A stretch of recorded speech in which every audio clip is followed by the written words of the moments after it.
If you look to your left, you will see one of the friends of Maximilian Kolbe, barbed wire. That which encapsulated the death camp in which he lived, gave his life, and died. Barbed wire is the sign of violence, control. It's a sign of oppression. There are certain circumstances in which it's a sign of proper care, especially with cows. But barbed wire, where Maximilian saw it, was a place that treated humans like cows, or even worse.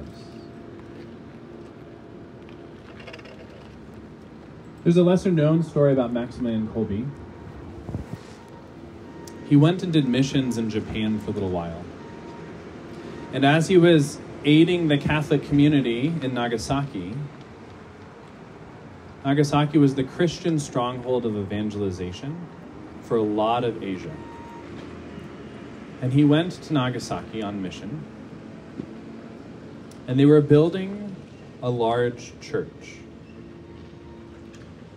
And Maximilian Kolbe, in prayer, received from the Virgin that he was actually to build the church way on the outskirts of town, over this valley, or over this ridge.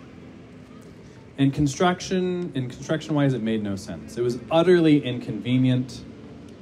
It was stupid by all earthly accounts. When the atom bomb was dropped in Nagasaki, that church survived. There are many things that God says to us that don't always make sense. There are many things that through the Virgin's intercession are communicated to us that make us look very different than the rest of the world. As they were building this church, they were made fun of. You who labor and toil over there, no one's going to come. And yet in the aftermath of the bomb, which church do you think was able to minister to the dying, to those whose flesh was falling off of them by direct exposure to radiation? Following the things of God will mean that you and I look different. We're here, pitiable human beings, able to be yelled at by anyone who drives by. The construction workers looking on. We're sandwiched in the midst of productivity, alcohol, and a lie about freedom, trying to be faithful to the Lord. In block 14 of Auschwitz, the very block in which Maximilian died, if you go to that cell in which he was contained before his death, in which he sang hymns of praise and joy as a direct proclamation of the gospel in the midst of death, you will see that even the secular government, albeit in a Catholic country, has placed a Paschal candle